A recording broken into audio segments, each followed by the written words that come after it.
In 1966, Star Trek the original series introduced the Klingons, and they looked like this. 13 years later, in Star Trek the Motion Picture, Klingons were shown again. This time, they looked like this. 5 years after that, in Star Trek III The Search for Spock, the Klingons changed slightly again to look like this. They mostly remained this way, but in 1996, the writers of the Deep Space Nine episode Trials and Tribulations ran into a problem where Klingons who looked like this had to share a scene with Klingons who looked like this. Their solution? We do not discuss it with outsiders.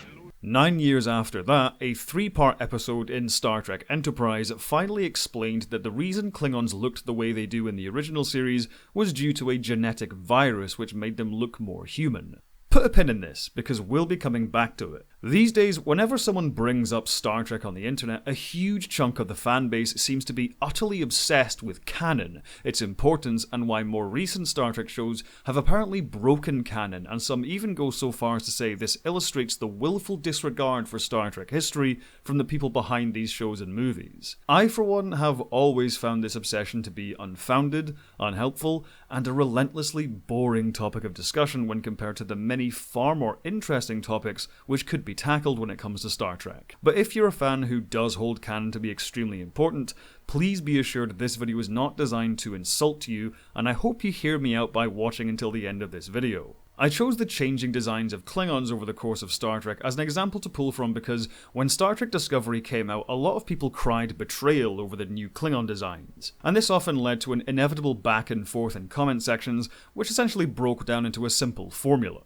Person A would jump in and say, these new Klingon designs don't look right. That's not how Klingons are supposed to look, and it's wrong for this era when they should look more like the TOS Klingons. Person B would then reply, that's a silly opinion. The Klingons changed designs already. They look completely different between TOS and the motion picture. Person A would then retort with, the Klingons' changing appearance has been explained in Star Trek Enterprise with the augment virus. This new change has no explanation and therefore violates established canon and contradicts continuity. Now, parts of what both of these people are saying is technically correct, but I feel like both of these arguments miss the core issue. Star Trek's approach to its own canon has basically been for the writers to make it up as they go along. No one sat down and thought out the entire universe beforehand. Gene Roddenberry came up with the central premise, and then Gene L. Kuhn, DC Fontana, and a bunch of others just threw in stuff on the fly. A big reason I started my Lore Evolution video series is precisely to examine how, over the course of such a long franchise like Star Trek,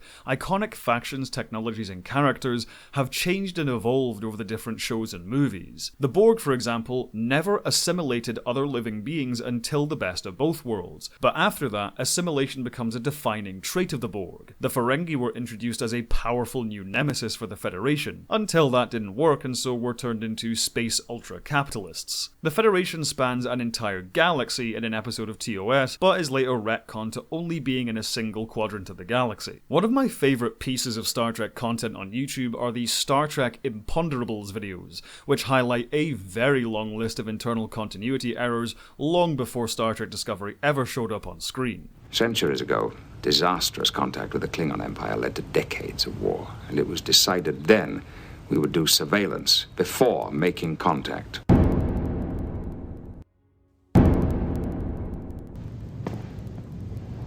It's a Klingon. A Klingon.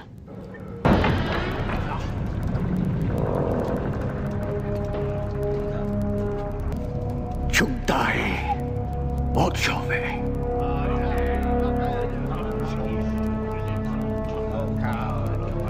I'll take that as a thank you.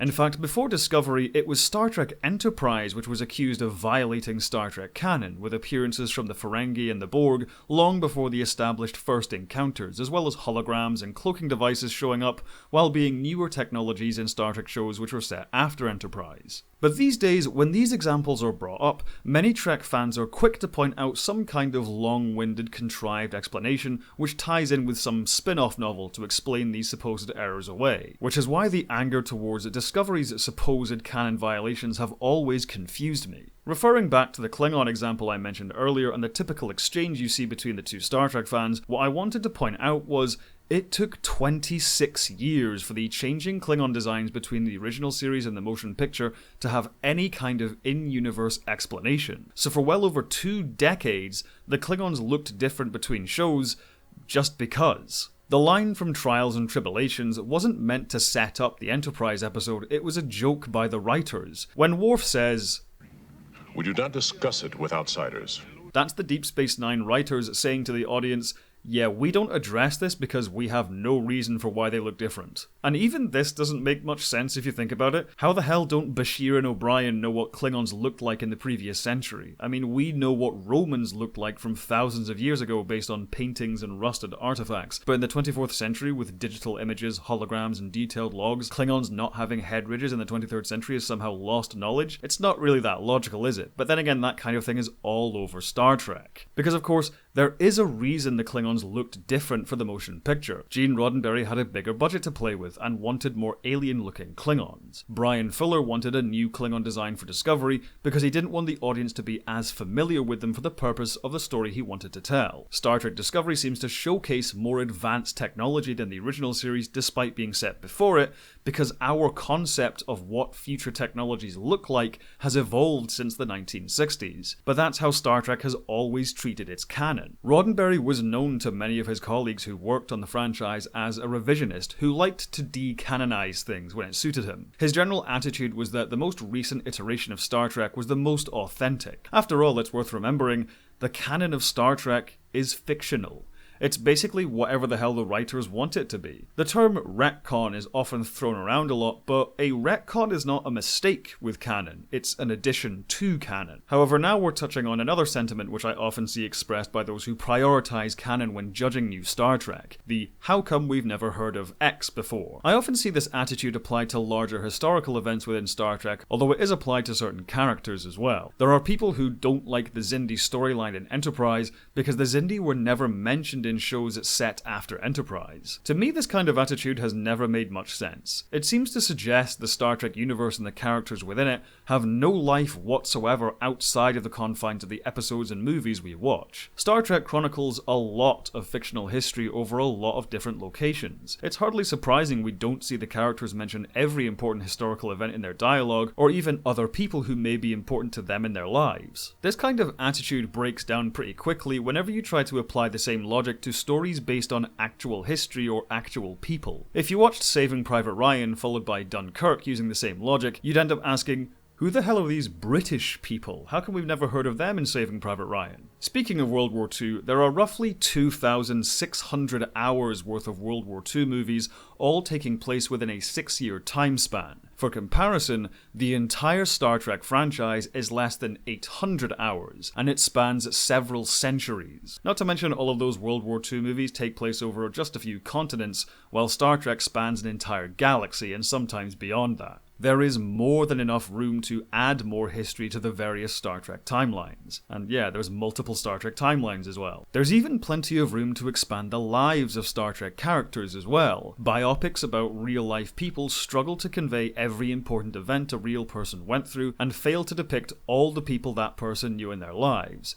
To suggest Star Trek, with its massive ensemble casts, has totally explored the lives of every single character would be ludicrous. You didn't hear about the Xindi incident in TOS? Well, it happened. You just didn't hear about it because it wasn't relevant to the stories you saw. Spock didn't mention Michael Burnham before? Well, she was there, he just didn't talk about her because Spock is an incredibly private individual, and Discovery, along with its spore drive, was classified by Starfleet. These aren't violations of continuity or canon, these are just updates. This is what happened at this point in Star Trek history, with these characters, and this is what it looked like. The time between Discovery and TOS is the same length of time between TOS and the motion picture. If the entire aesthetic of the Star Trek universe can change this radically between TOS and the motion picture, then it can change just as radically between Discovery and the original series. But ultimately, after all of this, what really irritates me personally about all this bleating over canon is it doesn't have any actual impact on the opinion of the viewer. The people who dislike Discovery may be expressing that as a dislike of apparent canon violations, but is that the real reason they don't like the show? Let me ask you this. If in a later season of Discovery, the design change for the Klingons gets an in-universe explanation, will that make you like the show? Here's something off the cuff. Maybe in an attempt to mitigate the effects of the augment virus, some Klingon scientists tried to engineer a cure which backfired and made Klingon features more pronounced. So pronounced in fact that it became dangerous, and the augment virus had to be reintroduced to remedy the problem, and the Klingons ended up looking the way they do in the original series. Just like when Klingons changed their look before, the explanation would come after the change. But would this make you like the show if you don't already? If every single one of the continuity problems you have with the show were explained away later, would you suddenly like Discovery as a show if you don't right now? I'd be willing to bet the answer would still be no. And that's why I personally get so sick and tired of all this talk over canon, because the real reason Star Trek is successful and has amassed such a passionate worldwide fanbase has nothing to do whatsoever with the design of the Klingons or when hologram technology was invented, or if Spock has other secret siblings we didn't know about. That's not the reason people love Star Trek, and it's not the reason people hate Star Trek. So why is so much of our energy spent debating this stuff? A holographic communication system being shown in Discovery does not shatter the universe of the franchise. It doesn't disintegrate the internal logic of any stories. Because Star Trek was already riddled with continuity mistakes long before Discovery, and it did just fine. Obviously there's a limit to how far writers can make things up as they go along, but if a new Star Trek show suddenly made the Borg cuddly teddy bears who were nice to everyone, the reason that choice would be bad is far more complex than just, it's different to the Borg we saw before. This is ultimately what the title of this video refers to. Does canon matter when constructing a story within an established universe? Yes, it allows writers to take advantage of established elements,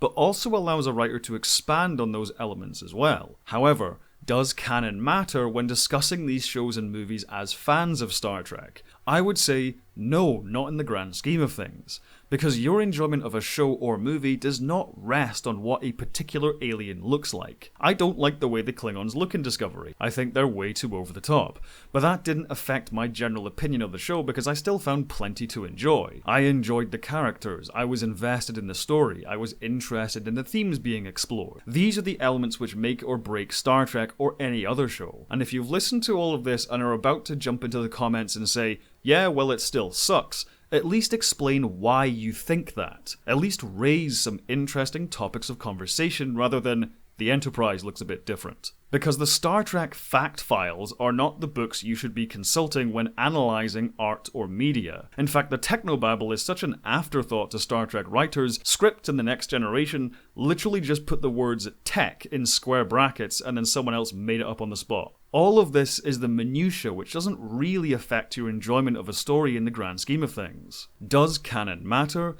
Yes, but canon does not decide what is and isn't good Star Trek. Let's stop obsessing over it and actually have some conversations which haven't already been endlessly parodied by The Simpsons from 20 years ago. In episode BF-12, you were battling barbarians while riding a winged Appaloosa. Yet in the very next scene, my dear, you're clearly atop a winged Arabian. Please to explain it. Yeah. Well, whenever you notice something like that, a wizard did it. I see. All right, yes. But in episode AG-4... Wizard. For Glaven out. Thank you for watching. If you like these videos, subscribe and hit the bell icon to stay up to date on my new uploads. If you want to help the channel grow, join my patrons or my YouTube members, where you can see videos early as well as some other exclusive content. Speaking of which, I'd like to quickly thank all of my patrons and members who are now appearing on screen. Have a good one, and as always, live long and prosper.